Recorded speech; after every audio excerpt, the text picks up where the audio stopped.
So it's November 17th, 2013, and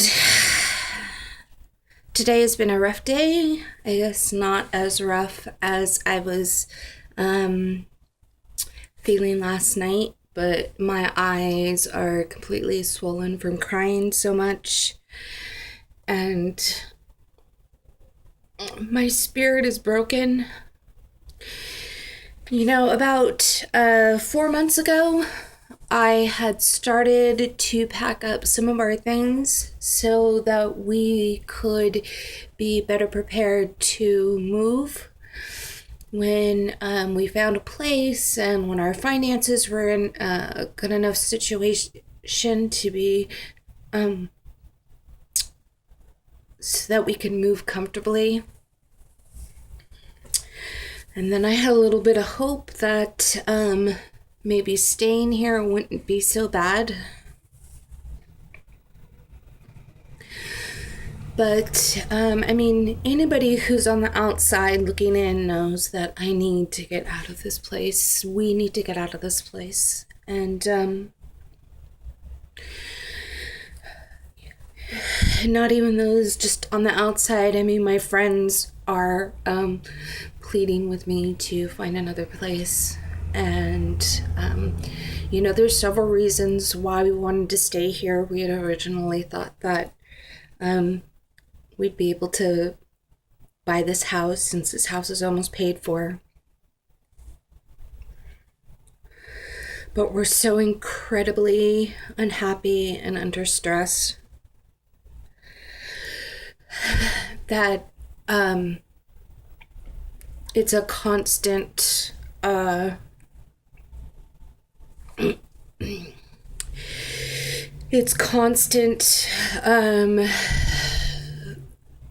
that I have to be focusing my energy on positive thoughts and praying and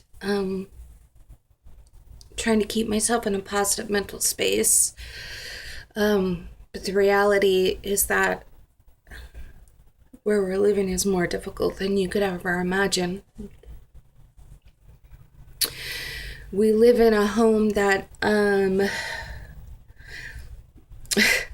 the landlord hasn't fixed the bathroom sink in 3.5 years, so we haven't had a bathroom sink in that long. We don't have a fully working shower. Maybe 1/4 of the water moves through the shower and gives us maybe a 3-minute hot shower. Our windows are so bad. Let me see if I can show this to you. See the windowsill?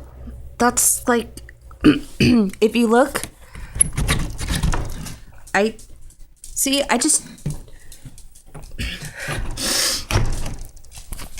took the windowsill off of the window. We have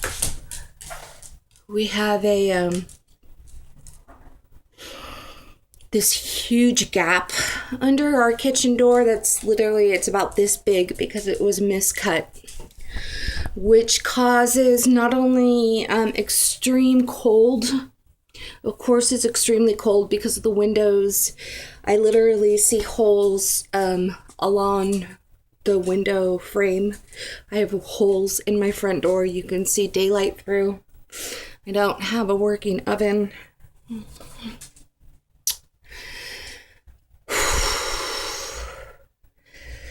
We've had to makeshift a back fence because there is no back fence, so it's like half-ass put together with like bits of plywood and secured with like our garbage bins.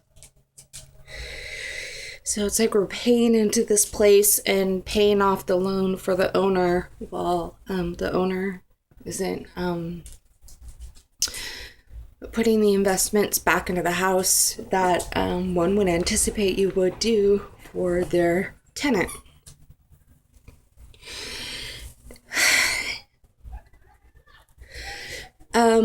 After I had experienced the home invasion robbery last year, my next door neighbors immediately looked into buying another home.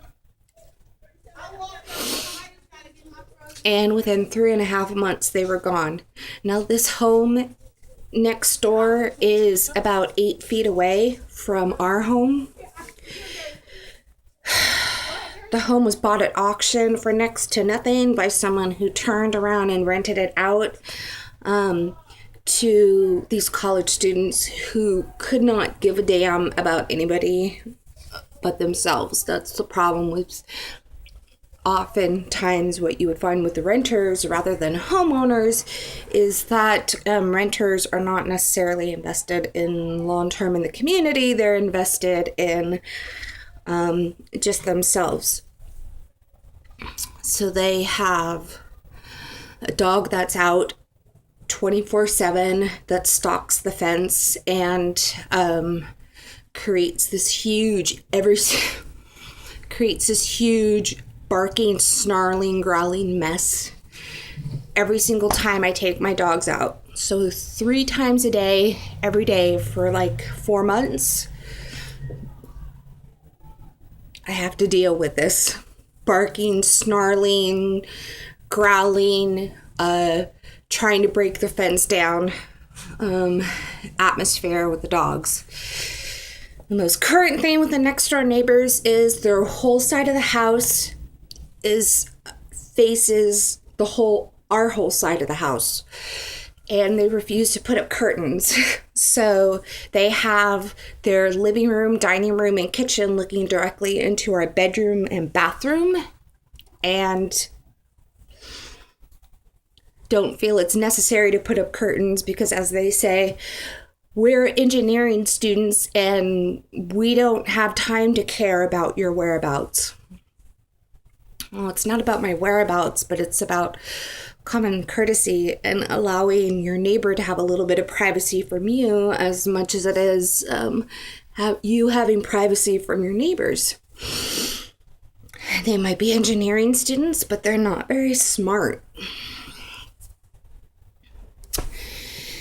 Anyway, I've started to pack again, get the boxes ready, and we're going to get a storage unit to start putting our stuff into storage so that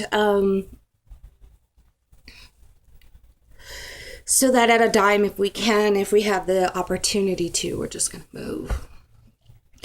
Had a really, really tough day today. I'm a person that already tries to keep my anxiety manageable. And with all these things going on, it has created even more tension and hurdles to try and do that. And that's not what a home is about. That, and I'm tired of the gunfire. I'm just tired of hearing gunshots go off outside multiple times a week. I'm tired of picking up hypodermic needles out of my side yard. I'm tired of people that piss on my house. I'm tired. Somebody dumped a whole bunch of garbage on the back of my property. It's just such apathy and such depression and despair in this neighborhood, and it's leaking all over me. That's today's update, November 17th. I'm sorry I don't have more positive things to say. I'm not sorry, to the people watching this video.